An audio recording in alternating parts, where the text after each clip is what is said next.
Предварителен договор за покупка на имот. Какво трябва да знаеш, за да не изгубиш пари?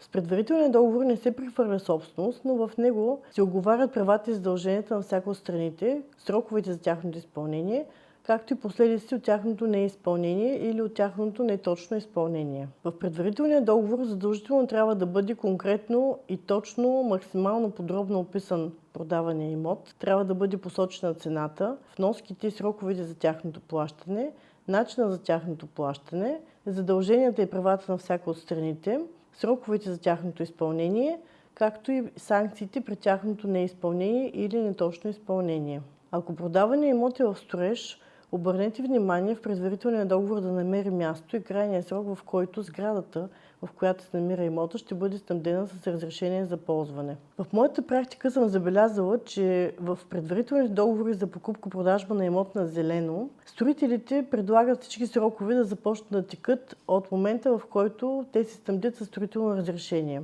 Ако подписвате такъв договор, обърнете внимание на това, в договора да е посочен срок, в който строителят се задължава да се снабди с това строително разрешение, за да могат все пак да започнат да текат всички останали срокове. Това е изключително важно за защитата на вашите права и интереси. Предварителен договор, в който липсват основни детайли, касаещи вашите права и интереси, касаещи сроковете, в които строителят се обвързва да изпълни свои задължения, могат да донесат за вас изключително големи загуби, неприятни последици, както и невъзможност имота да бъде прехвърлен.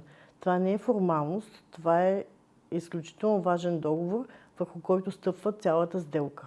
За повече информация последвайте ни в нашите социални канали или запазете час за консултация чрез нашия уебсайт.